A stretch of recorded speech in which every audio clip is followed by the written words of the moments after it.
transmetre alguns dels estudis que s'estan fent en el Mare de Lluvia. Molt bé, continuem amb la sessió i tinc el plaer de presentar-vos a la doctora Juana Sancho Gil, Maria Sancho Gil. Ella és catedràticament de Tecnologies Educatives del Departament de Didàctica i Organització Educativa de la UB. És coordinadora durant 23 anys del grup de recerca consolidat FIT, entre el 95 i 2002, i després també del grup Esbrina, Subjectivitats, Visualitats i Entorns Educatius Contemporanis. I del 2010 al 2018, el responsable d'una xarxa d'excel·lència reunit, Red Universitaria de Investigación e Innovación Educativa, Cambios Sociales y Retos para la Educación en la Era Digital. La veritat és que és un plaer presentar-vos-la perquè de seguida que vam contactar amb ella, ara fa potser una mica més d'un mes, doncs la seva receptivitat va ser ràpida, entusiasmada de poder participar en la jornada que en aquell moment estàvem dissenyant. Us deixo amb ella ja i després ella farà una presentació uns 30 minuts aproximadament i després sí que obrirem un torn de debat al voltant dels temes que hagin sortit i probablement podrem agafar alguns elements que han sortit a la sessió precedent. Molt bé, gràcies Juana. Bueno, moltíssimes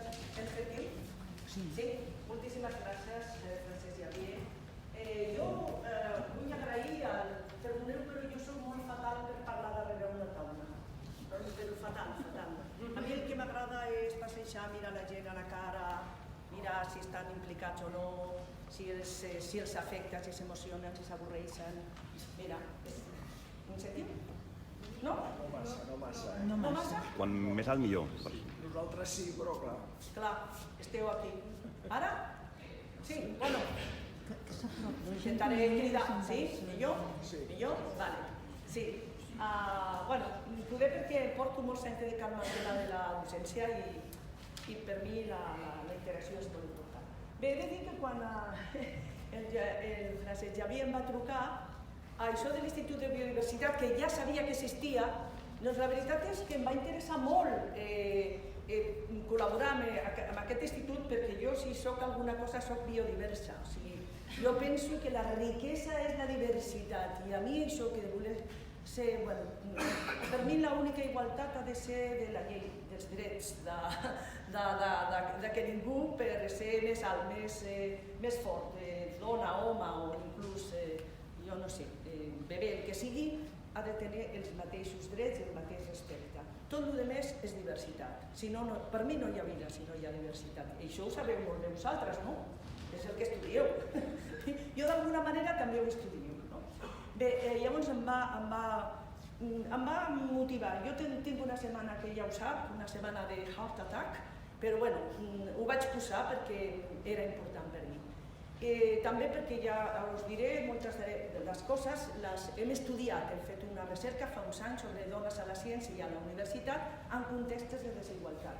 I per això és que van connectar amb mi que jo vaig coordinar aquesta recerca. Per això jo vull començar amb una petita nota biogràfica, perquè jo els demano als meus alumnes, per què tu penses com penses? Per què tu creus que penses com penses? Per què tu creus que tens aquesta visió del món? Qui t'ha posat les ulleres? Si et canviessis d'ulleres podries veure una altra cosa? Si sentissis una altra cosa, si tinguessis altres experiències, tu creus que potser podries pensar coses que fins ara no has pensat? Els meus alumnes es queden patidifusos, perquè pensen que, bueno, que és el que és, no? Punto, no? I com hem vist amb la presentació dels companys, que m'ha encantat, m'ha emocionat, no és veritat. Hi ha gent que se surt del frame, hi ha gent que se surt del quadrito, i aquesta gent és la que marca la diferència. I amb el món de les dones ens hem tingut que sortir molt del quadrito que ens han posat. Quan ella ha dit, els seus marits els hi van donar tota la llibertat. Mira, a mi, aquí dic, a mi no em dona ningú la llibertat. A mi no em dona ningú la llibertat. Jo me la guanyo i respecto la llibertat de l'altre. No pares un dia a dir que la teva llibertat acaba on comença la llibertat de la persona que tens al costat. I has de dialogar. Llavors, mira, a mi això... I per què m'implica això? Perquè, mira, jo vaig néixer en una família de 8 nenes. 8 nenes érem nosaltres. I, mira, jo no tinc forat a les orelles. Per què? Perquè el meu pare no va autoritzar a la seva dona, a la meva mare, y a todas las meves tías, que eran 7, o sea que yo nací en l'hora de mujeres, no? Doncs no els va autoritzar a que ens fessin un forat a l'orella, perquè deia que això era un signe d'esclavitud i les seves filles no serien esclaves de ningú.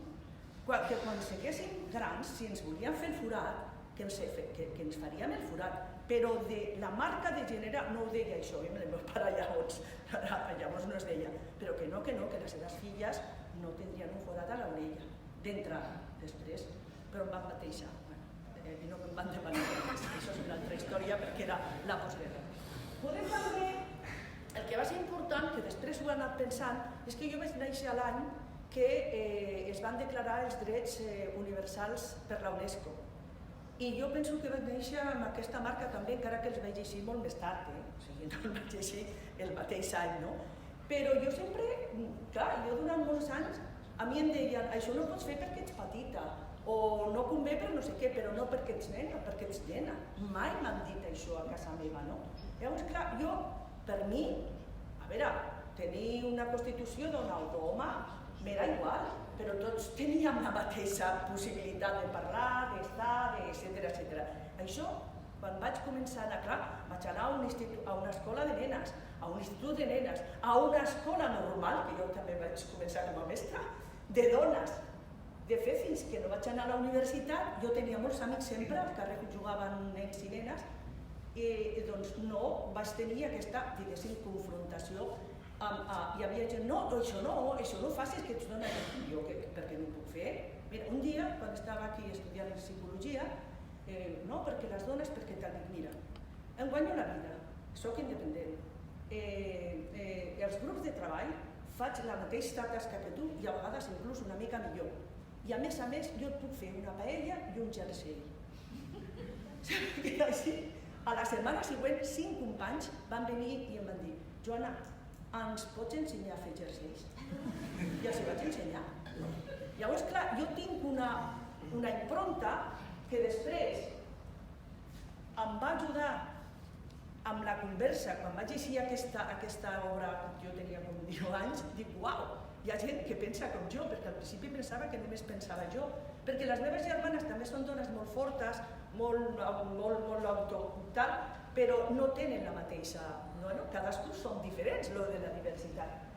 També per mi va ser molt important per entendre com es constituïm com a dones i com a homes My Mother Myself, que explica un experiment que a mi em va frapar molt, que és, als anys 70 ara no es podrien fer aquests experiments, als anys 70 a un hospital de Nova York, a les dones que tenien fills, com que no sabien en aquella època el sexe, perquè no hi havia ecografies, quan els donaven el fill no li posaven marca de gènere.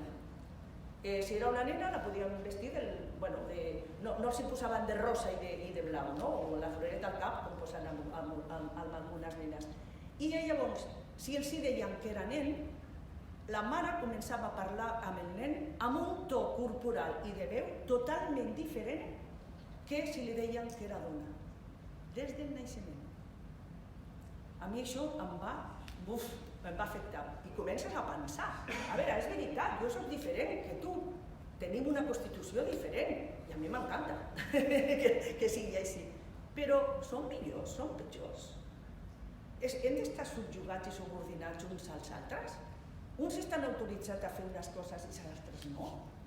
Això ho podem pensar nosaltres, que tenim consciència de sí, consciència de ser.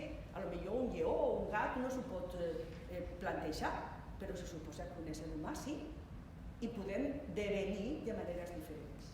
Un altre que això molt més tard, el 2014, no sé si coneixeu aquest llibre, és un llibre que jo considero molt interessant. Modilov és un divulgador de ciència, ha escrit els llibres amb el Hawkins, el astrofísic, i parla de com nosaltres del no conscient, no del inconscient, el no inconscient, no de l'inconscient de Freud, que és totalment sexual, sinó de com nosaltres, des que som concebuts, comencem el nostre procés d'aprenentatge, perquè no és el mateix estar concebut per una persona sana que una no sé què, amb un contesta, tot està interrelacionat, i tot això modela la nostra cognició i la nostra afectivitat i la nostra emoció. I moltíssimes coses que fem i pensem no som conscients d'on i com ho hem après. I moltíssimes coses les aprenem de petits a casa nostra, amb el nostre context, etc. I clar, per mi, que treballo en el camp de l'educació i de l'ensenyament, això és fonamental, perquè una cosa que ja se sap fa molt temps, que per continuar aprenent, moltes vegades has d'oblidar, has de desaprendre. I això és un concepte fonamental. Si no eres conscient del teu aprenentatge i de les teves costums, això s'ha fet així tota la vida. Jo de petita deia, doncs no és veritat que s'ha fet així tota la vida. Alguna vegada algú va començar i la gent va seguir. Doncs potser jo puc començar una altra cosa que ningú ha fet fins ara. Pensar fora de l'objectiu. Bé, la manca de diversitat de les dones a la ciència és conseqüència de la manca de diversitat de les dones a la vida pública en general i als àmbits de poder en general. Poso una sèrie de fotos perquè vosaltres ja la reconeixereu i aquí no hi ha dones. Vaig conèixer una artista meravellosa de 70 anys que ja no podia fer pintura però feia coses d'ordinador i feia les potes del poder. Llavors el que feia era, cada dia agafava del diari fotografies de gent que sortia al diari important i llavors retallava les potes, les piernas.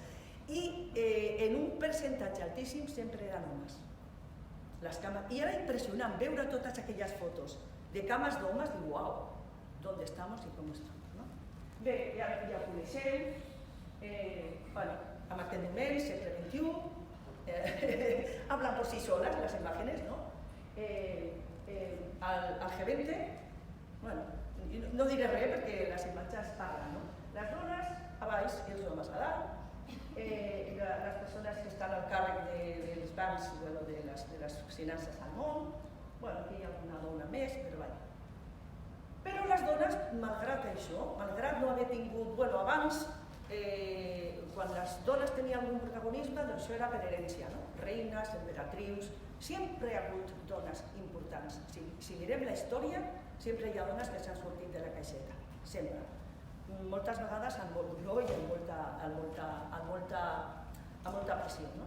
Però mira, ja al segle XVII se suposa que és la primera dona que va anar a la universitat. Les universitats ja estaven des del segle XII, però bueno, no, evidentment, bueno, a les dones ens va costar molt entrar al camp de la lectoescriptura, ja ho sabeu també, no? I no sé si sabeu que les dones xineses no estaven autoritzades a aprendre a escriure i a llegir i van crear una llengua pròpia, només de dones. I s'escrivien entre elles i els homes no les entenien, no? És fascinant com les dones tenim aquesta resiliència, aquesta capacitat de ser, i és una pena que no ho compartim, sinó que lluitem. Ara cada vegada ho compartim més, jo almenys amb els homes que treballo ho comparteixo, i cada vegada hi ha més. Això per mi no és una lluita de gèneres. Jo sempre busco multiplicar, no dividir ni restar, multiplicar i sumar i multiplicar. La senyora, jo no sé si tu no la... no, perquè era només de biologia, perdona. Sí, però se suposa que va ser la primera dona que va anar a la universitat, que anava amb el seu pare al principi, i la Victoria Kent es va tenir que disfressar d'home per anar a la universitat. O sigui que hem fet de tot. Moltes dones s'han disfressat d'homes. Fixeu-vos, aquí, al 1927 hi havia només una dona científica i, he agafat una foto a l'azar, mira que hi ha uns quants més, no? Però si després veiem les estadístiques que hi ha de dones que estudien, en aquest moment a la universitat, ja sabeu, en els camps de moltes ciències, més del 50% són dones, però després quan anem al camp de la recerca o al camp dels càrrecs polítics, perdó, els càrrecs acadèmics o inclús catedràtiques, la cosa va bastant, no? Tot i això, les dones han aconseguit dels 800 i pico, quasi 900 premis Nobel que s'han donat, quasi una cinquantena han estat dones. Clar, moltes de la pau. Bueno, està bé, no està malament. No està... El Premi Nobel d'aquest any de la pau, que m'emociona moltíssim, ja sabeu, no? És que m'emociona, és una meravella. I a més, també és científic. O sigui, vale. Un 5% del total, però ahí estem, no? O sigui, perquè, bueno, doncs sí, som diferents i tenim moltes interessos, no? Bueno, clar, aquest any, les 5 persones que li han donat el Premi de Ciències, doncs 5 homes, no? Perdona. Sí, només s'han presentat el 5% de les propostes eren de dones. No? Vaig agafar aquesta reflexió que va sortir aquestes setmanes al país d'aquesta dona que és biòloga molecular i Premi Nobel de Medicina i diu que l'acosament està arreu. No només l'acosament és per les dones, però les dones som les que rebem més acosament, no només sexual, sinó de situacions creades i connectaré amb una experiència personal que després una de les dones amb les que nosaltres vam fer les històries de vida li va passar idènticament igual. Jo al meu departament, fa bastants anys, vaig demanar que constessi amb acta, vaig dir que el que m'estaven fent, no explicaré el que m'estaven fent, ara ho denunciaria per bullying, en aquella època no es parlava encara d'això. Vaig dir, això m'ho feu perquè sóc dona, si fos home no m'ho faria. Perquè sóc dona, perquè faig mínimament bé la meva feina, perquè tinc projectes de recerca que no me'ls regalava ningú, sabeu que no es regalen els projectes de recerca, oi? Jo obro la finestra i no hi ha manera de que em caiguin els projectes. Sempre he de seure i els he d'escriure, no? Llavors, perquè soc dona, perquè faig mínimament la meva feina i tinc reconeixement de la meva feina, però no estic fent mal a ningú, no li trec la feina, jo no trec el teu projecte, ni el teu, ni l'altre. Tu escrius el teu, inclús quan venen a mi, jo, si puc, els dono idees, no? Ho vaig tenir que dir, perquè soc dona. Si no fos dona, això no m'ho faríeu, o sigui que... Y claro, eso es muy interesante. Si las mujeres sienten que no pueden ser científicos de pleno derecho, desperdiciamos un talento enorme. Això és molt important per les universitats, per la gent que formem. Però no només això, també per les escoles, pels instituts. Aquesta idea que es va transmetent de que no, que les dones millor a la ciència social, bueno, si volen les ciències socials o les humanitats, però si jo estic apassionada per alguna cosa i vull ser científica, por favor, lo que tu... Però clar, també introduir a les dones en aquests camps, perquè s'han estudiat currículums que realment són diferents pels nanos que per les nenes. No sé si sabeu amb aquestes escoles segregades que diuen que tenen millors resultats, resulta que els currículums no són els mateixos els que s'ensenyen als nens i els que s'ensenyen a les nenes. O sigui, realment són qüestions molt importants i tot això es va calant a les dones i als homes. Amb una presentació d'una dona que treballa a la ciència des del punt de vista feminista, feien una recerca i amb nens molt petits els hi posaven problemes de jugar, però de resoldre, etc. I els van fent. A partir dels 4 anys els deien aquest problema amb un grup de nenes, aquest problema és molt difícil, però els podeu resoldre. Les nenes es frenaven ahí. Quan els nens el mateix problema els deien aquest problema és molt difícil, els nanos es creixien, perquè se suposa que els nanos han de resoldre problemes, no? I quan als nens els deien que el problema era molt fàcil, ho resolien tranquil·lament. Bueno, a mi això em fa pensar. Jo espero que a vosaltres també, no? Amb els comentaris que es fan als nens i a les nenes. No sé si teniu fills, si van a l'escola, inclús a la universitat. Continuen fent comentaris molt masclistes a les dones i menys als homes. Bueno, ara ja centraré a les recerques. Això diguem també són els preliminars que nosaltres ens vam fer per a aquesta recerca. Nosaltres vam fer en un període de temps 2 recerques que d'alguna manera aquesta no estava enfocada al tema específic del gènere, però van sortir algunes coses de gènere. Nosaltres vam fer aquesta recerca per veure com professors i professores de la universitat havien anat dialogant i convivint amb els canvis a la universitat en els últims 25 anys. I ho van fer a través d'històries de vida professionals, perquè no només volíem estadístiques, sinó que volíem efectes, o sigui, com els estava afectant, quin tipus de problemàtiques tenien, com estaven vivint, quines conseqüències tenia tot això, quins eren els factors que els estaven afectant, etc. I ho vam fer a 12 homes, 12 dones i de diferents disciplines. I aquí he posat algunes qüestions que ja revelaven el tema de la diversitat de gènere. Aquesta persona, una professora de matemàtiques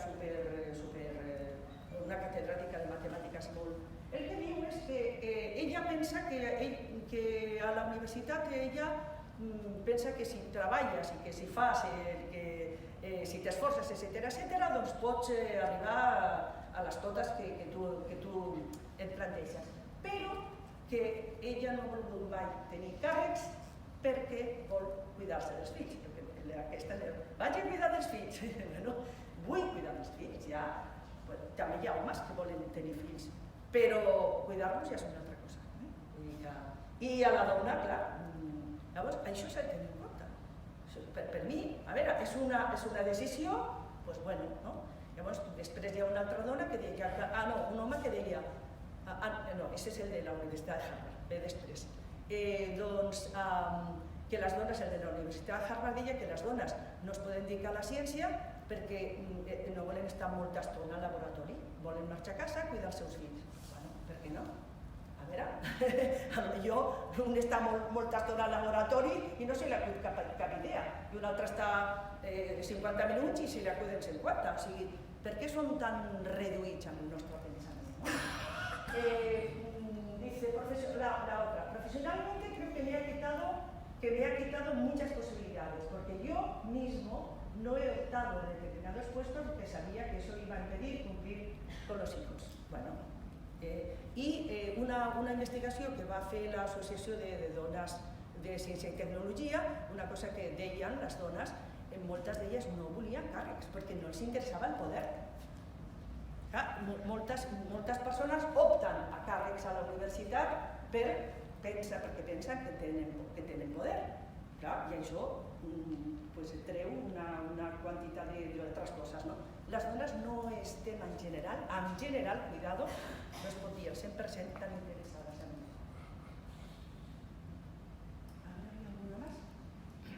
Bueno, això també era en relació que va haver un moment que es va intentar introduir una mena d'equilibració entre les dones que, clar, tenien fills, doncs hi havia una època de la vida que no tenien producció, no? Llavors, amb algunes convocatòries es va intentar equilibrar això, i aquesta dona diu que ella no ha vist per enlloc, que no li han equilibrat. I nosaltres amb aquesta recerca, una de les conclusions que es treia entre una mica tothom era que estàvem en un moment de trànsit on tots teníem que dialogar més i teníem que parlar més i trobar altres vies. Això ho vam acabar, penso que va ser el 2009 o així, i no hem avançat gaire. Ja us dic que no hem avançat molt. L'altra va ser més específica i va ser una convocatòria específica de la GAUR i sí que vam centrar, ja veieu com es diu, dones a la ciència de la universitat en contextos de desigualtat. I fixeu-vos que si aquí diu dones de diferents disciplines, una es dedicava només a la recerca, al CSIC, que les altres feien recerca i investigació recerca i docència a la universitat. Diu, has viscut casos de discriminació? Mireu, un sí i altres no, però diverses sí que han sentit. O sigui que un percentatge, jo diria que major que els que solen sentir els homes. No? Bé, i aquí també l'experiència diu, és molt curiós perquè una de les dones que havia sentit més discriminació era del camp de la filosofia. El rebuig dels homes a que una dona sigui filòsofa sembla que són molt grans. No, això ens va fer pensar, perquè la filosofia és per als homes, no? Estava molt ligada a la religió, no? Tot això, si us interessa, aquests dos estudis estan en PDF a la web, a la nostra web, podeu entrar i els podeu descarregar. I aquí, el que us deia jo, dos coses. Primera, lo de sota. A aquesta persona li va passar, ella és química, treballa en una facultat d'enginyeria, li va passar idènticament igual que a mi. Van tenir la possibilitat d'un becari, llavors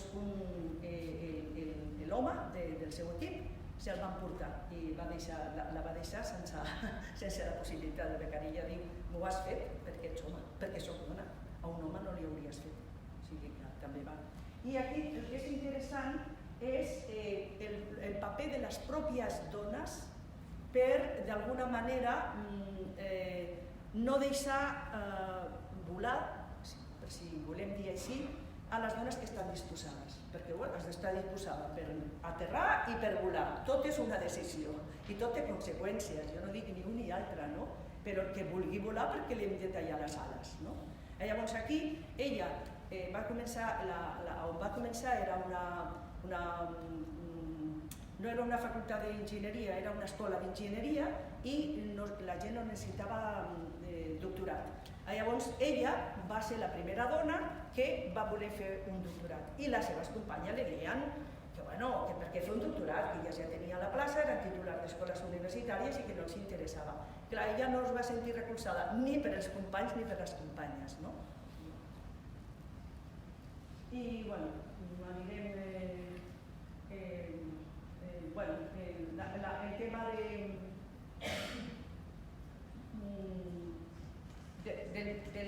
del sostre de vidre que ens posem les mateixes dones, a vegades, perquè no podem, no ens deixen, etc. Aquí hi havia una persona que estava al CSIC i el que li passava era que, com que al seu camp hi havia molt poques dones, sentia que al imposar de la paritat de gènere a les comissions, a ella li perjudicava, perquè li tocava a tots els... I clar, deia, jo vull estar a casa meva fent recerca, o a l'institut, no vull estar tota la vida, no sé si heu estat aquelles proves terribles que es reunien 100 persones i es presentaven 400, jo vaig estar una i quasi me muero, o sigui, era horrible. Vaig estar uns 3. Els homes fan més sabàtics, a un home penso que d'entrada no serà que s'atrevit. Mira, lo he dicho en un sitio diferente. Vale. Quin és el paper de la ciència amb aquest discurs que tenim molt instaurat sobre la manca de gènere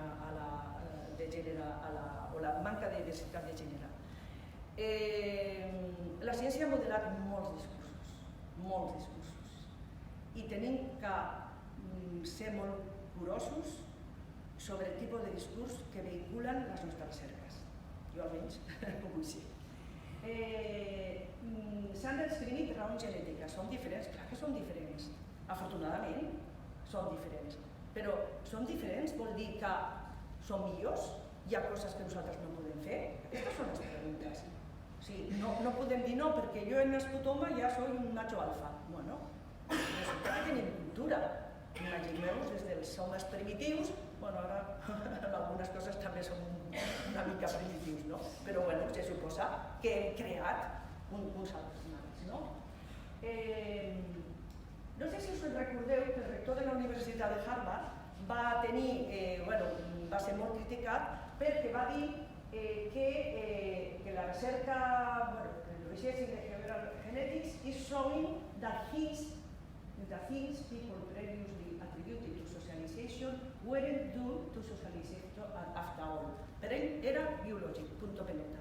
I llavors, com és biològic, les nenes juguen amb nines i els nens amb camions. I quan no hi havia nines, no sé què jugaven les nenes, no? Perquè les nenes no han estat sempre. No?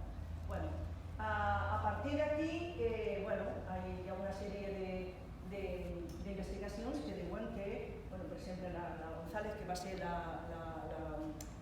persona que va obrir la primera oficina d'igualtat a la universitat, diu que el marc científic i acadèmic en el que es desenvolupa la recerca actual no afavoreix en absolut la incorporació de les dones ni el manteniment del seu lloc de treball, premissa indispensable per a la promoció. Això ella ho va dir l'any 2006. No sé si ha canviat molt. Però sí que volia, perquè ja vaig... no sé què em passa, no em deixa passar.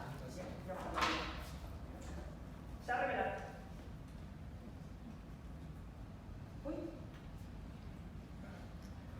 Sí. Sí. El que sí que volia és que aquest senyor de Harvard es va basar molt en un article que va escriure Lawrence, que sí que ell ratifica que hi ha una diferència biològica. Vale. Però el que és interessant és que ell continua dient que quan es va fer a seleccionar persones, normalment es demanen més diguéssim, valors que tenen característiques masculines que valors que tenen característiques femenines. I que ell diu que això és perdre un patrimoni, no?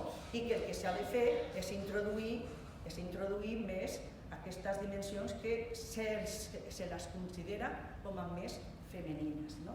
De fet, ara, quan a les empreses per seleccionar persones, cada vegada més tenen en compte aquestes característiques que se suposa que són femenines, de la reflexivitat, l'empatia, el caring, el cuidado, etc.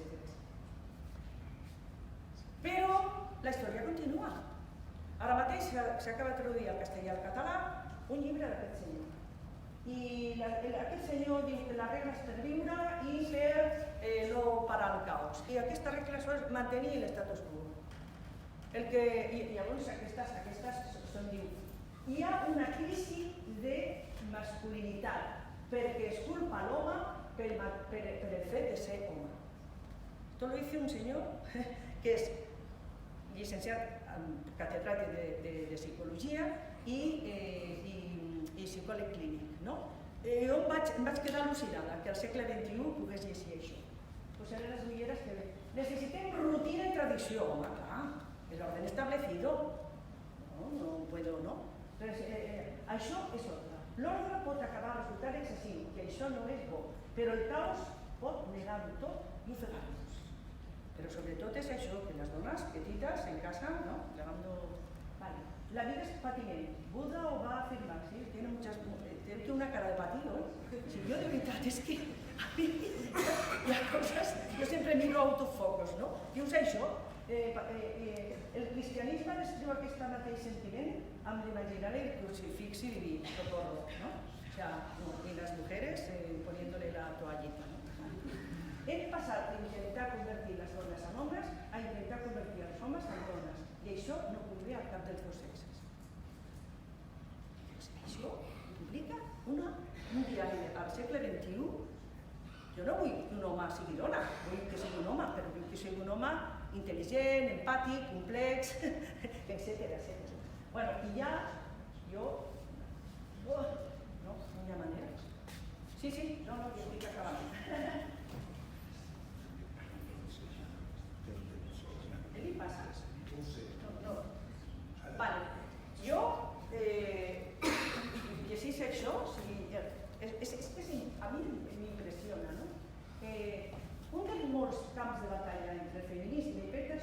la seva refutació de l'existència de la tirania patriarcal. Diu que no hi ha patriarcat. Clar, com ell és el patriarca, doncs no hi ha, no? Ja sabeu que si els peixos estudiessin el seu entorn, l'últim que descobririen seria l'aigua, no? Doncs aquest home ens hi passa. Això no ho sabia. Això diu, i és veritat, el que ens envolta no ho veiem.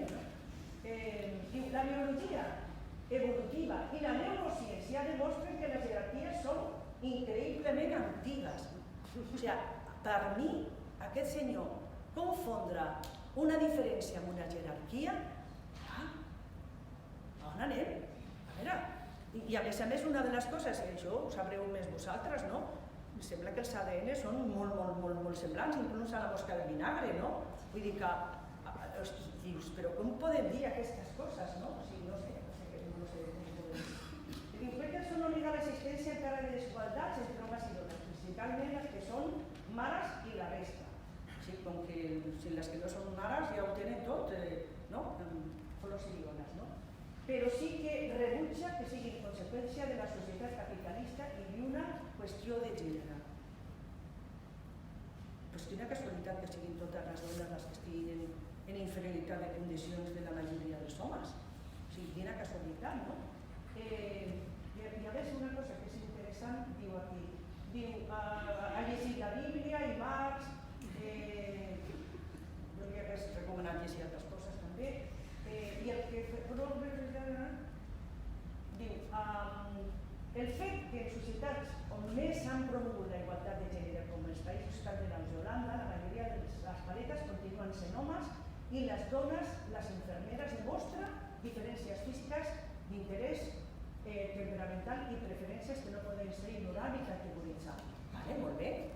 A veure, és veritat que, i és evident, que físicament els homes tenen una constitució, però les dones també poden dedicar-se a ser paretes.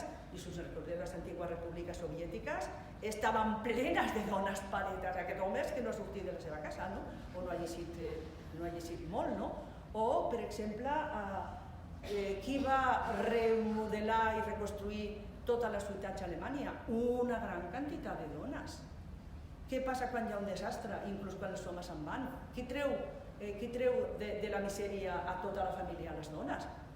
O sigui, som millor, som pitjor? No, som diferents.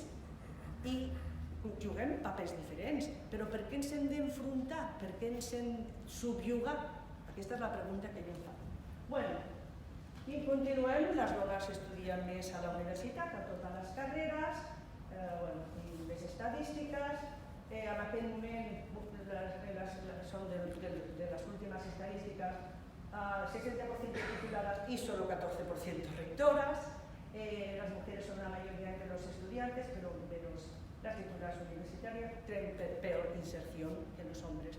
Cobran menos, bueno, menos los funcionarios, que cobramos igual. Bueno, això no és parlàvem amb les companyes al cafè, això no és una línia contínua, és un entanglement, com diu la Karen Baraz, i això continua. Per això m'encanta el camp al que treballo, perquè sempre estic estudiant i sempre estic mirant coses noves. I per mi, la dialèctica contínua, i per mi necessitem més ciència amb consciència i complexitat. Jo penso que molts àmbits de la ciència són molt reduïts i que no estudien els problemes amb la seva diversitat i amb la seva complexitat. Necessitem més empatia, necessitem més mirar als ulls dels altres i en realitat som nosaltres mateixos, o sigui, nosaltres ens veiem amb els altres, i necessitem més educació. Doncs moltes gràcies i espero que us hagi interessat mínimament.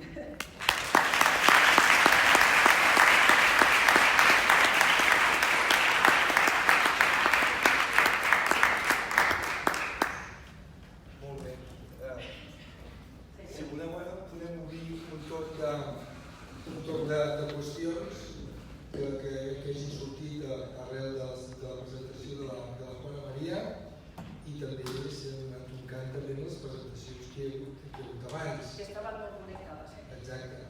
Molt bé. L'Eli està preparada amb el micro. Aixequeu les mans. La Victòria i tot davant. Alguna altra persona més? Victoria. Gràcies. Una pregunta molt concreta. Quines polítiques tu creus que poden ser efectives per portar més dones a la ciència? Perquè jo estic en diversos comitès o així, i sempre hi ha aquest tema, no? I sempre és quines polítiques es poden fer perquè la quota no necessàriament és una bona idea, no? O potser sí o no, però bueno, tu que coneixes el camp, quines creus que funcionen o quines es poden implementar? Sí. A veure, clar, el tema és que, com hem vist, en el cas de la presentació dels companys i amb les dones aquestes que nosaltres vam treballar, hi ha allà quelcom que no es pot millorar automàticament amb una política, que és molt més complexa, perquè és tot el discurs, o sigui, és tot un discurs social i educatiu, no? Que ja va situant a la dona en un determinat lloc, no? Llavors ja ni pensa que pot fer determinades coses. Llavors jo diria que jo combinaria una política educativa, però una política educativa com transversal, des de la universitat al parvulari, no? I sobretot jo el que faria, si jo pogués, evidentment, revisar el nostre llenguatge, revisar la nostra relació amb els estudiants, inclús revisar la forma d'escriure i de fer ciència, no?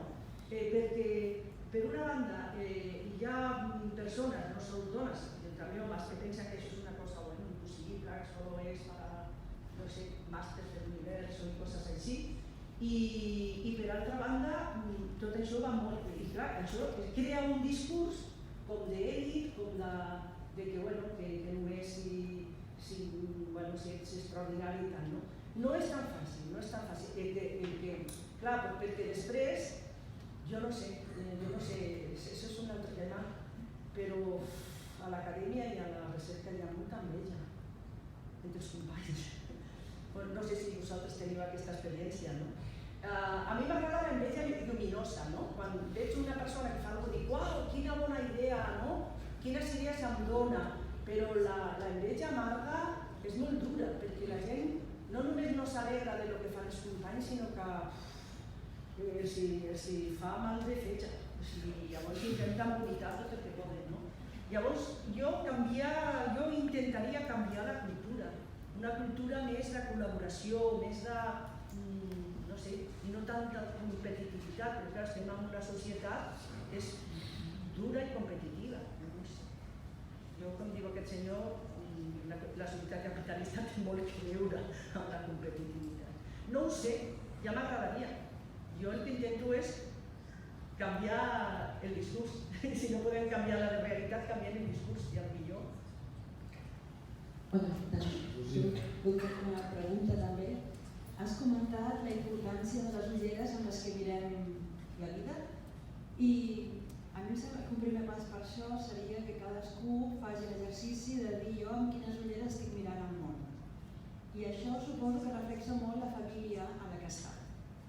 De manera que jo crec que estem en una etapa en la que racionalment expressem una sèrie de conceptes, igualtat, tal, però en realitat seguim mirant la vida amb les ulleres que ens han posat a casa i la majoria de famílies dels que estem aquí han vist diferents tons d'autoritat, han vist diferents expectatives i han vist diferents tasques.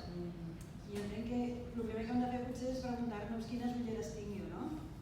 I assumir que un no veu les coses igual amb les ulleres que amb unes altres. I jo crec que si comencem al principi podem anar avançant potser, no? I això afecta relacions personals, professionals, de tot, entenc, no? Jo estic d'acord, i a més com a científic, per mi és fonamental, perquè si no sempre veus el mateix. Llavors, jo per mi t'has de descol·locar, t'has de situar, t'has de posar en perspectives diferents. Jo faig exercicis als alumnes de dir, a veure, poseu-vos aquí i em descriu aquesta classe, no? Llavors els faig posar en un altre angle i que descriguin aquesta classe. Llavors els dic, bueno, o un altre, aquesta és la classe, sí, però aquesta també, i aquesta també, i aquesta també, i en general només veiem una mirada. Llavors, per què? Sí, se suposa que som éssers pensants, que ens paguen per pensar, no? A la gent que estem a la universitat. Jo estic molt d'acord. Per mi, hem de reflexionar per què penso com penso, qui m'ha influenciat, quines coses llegeixo, perquè no llegeixo altres coses. O sigui, per mi és una estratègia. Jo almenys la intento, ja fa molts anys que la intento posar en pràctica. Gràcies.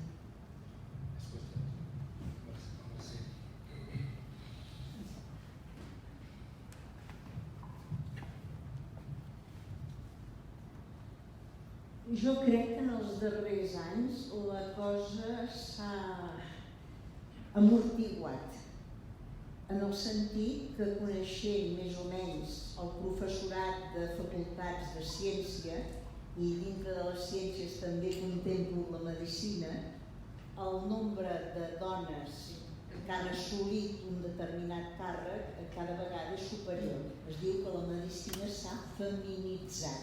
No analitzem el per què, però siguem positius. Per altra banda, analitzant les persones que ocupen llocs de rellevància, si fem un estudi de la seva situació personal, això sortia en una de les seves experiències, a la pàgina 111 o així, ens trobaríem amb la sorpresa, o no sorpresa, que moltes són solteres, algunes són vídues i moltes són divorciades. Perquè hi ha un fet que en les campanyes de les eleccions els polítics sempre diuen que s'ha de conciliar la vida laboral amb la vida domèstica, per dir-ho d'alguna manera. I això les dones, degut justament a l'educació que han tingut o a la família a la qual pertanyen, doncs ho tenen molt ben dissenyat de que constituir una família encara avui dia pot tenir la seva importància. Això també ha determinat, per exemple, tota l'evolució de les tècniques de fecundació in vitro, la possibilitat de justament congelar ovòcits als 25 o 30 anys per tenir els fills als 45 anys, posem per cas. Però també s'ha de tenir en compte que això és una arma de doble tall, en el sentit que la natura és sàvia i evidentment una mare de 60 anys fer jugar la criatura no està en condicions perquè les articulacions ja li grinyolen. Vull dir, és un conjunt de coses i evidentment estic totalment d'acord en que l'educació és fonamental i el llenguatge que utilitzem també és molt important. Malauradament pots tenir un llenguatge molt depurat però les oïdes que t'escolten no estan adaptades en aquesta mecànica de ser molt curosos.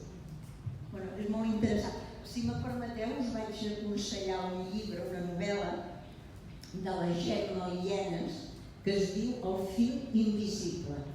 I gran part d'ell, d'aquest llibre, justament té un discurs en el sentit de la xerrada que vostè ens acaba de fer. El fil invisible. El que és interessant és que aquest tipus de situació per la dona no passa només a la ciència. Jo conec dones que treballen en empreses punteres de tecnologia i tenen la mateixa, perquè treballen les hores del rellotge.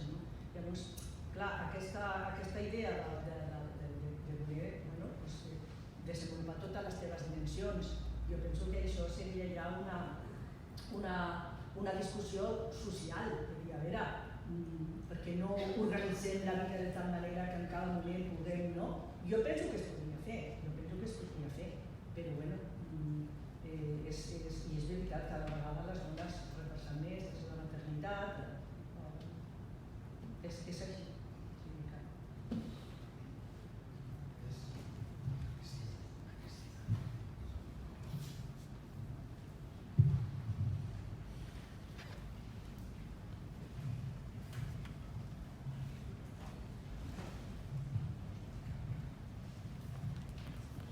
Hola, jo volia tornar en aquella diapositiva o en aquella reflexió en la que es deia que les mares parlaven diferent als nadons si eren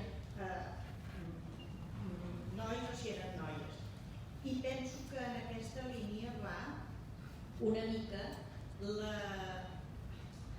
la sensació de que el masclisme no només està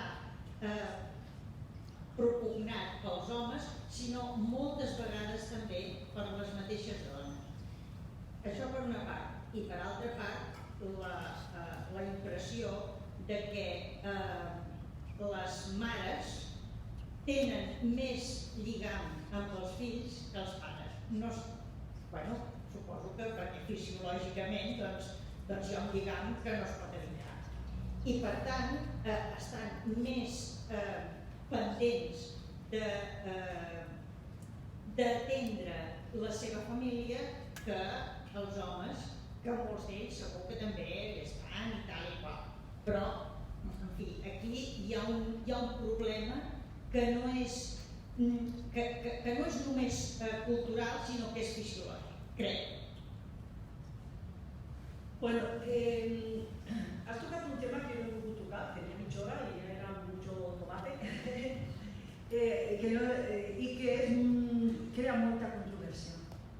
Crea molta controvèrsia i molt malestar. Hi ha molta recerca feta sobre el paper de les dones, de les mares sobretot, però també de les dones properes a les famílies, a la perpetuació de les actituds masclistes o diferenciades, no?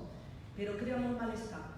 Jo en una trobada de dones feministes que parlaven, que els homes, que tal, jo vaig preguntar, ens estem demanant, perquè jo ja havia llegit recerca sobre això, estic parlant de fa bastants anys, ens estem demanant quin és el nostre propi paper amb la perpetuació d'aquestes actituds per part dels homes. Bueno, es van posar com unes feres, em van dir que a més de tot això jo les volia culpabilitzar. Bueno, tranquil·les, jo no vull culpabilitzar ningú, jo plantejo preguntes, jo sempre em plantejo preguntes perquè vull aprendre, no? I jo vaig començar a veure això, clar, jo a casa meva érem tot nena, o sigui, érem tot dones, no? Llavors a mi em van dir, vés a la cuina a per aigua perquè ets nena, però jo quan anava a casa de les meves amigues i faltava aigua a la taula, li deien a la nena, vés a buscar aigua. I jo era, a veure, era educada però parlava, i jo deia, i per què no hi ha? Ah, perquè és el nen, bueno, no té botes, no camina, no, o sigui, jo vaig donar compte d'això fora de la meva família, perquè la meva família no passava, no? Llavors, això és un fet i tindríem que discutir.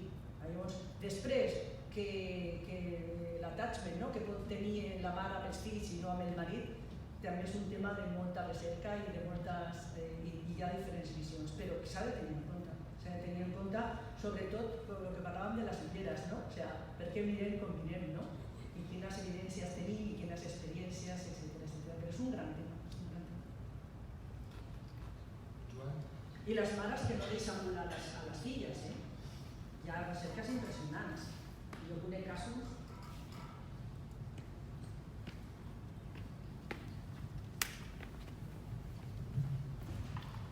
Gràcies.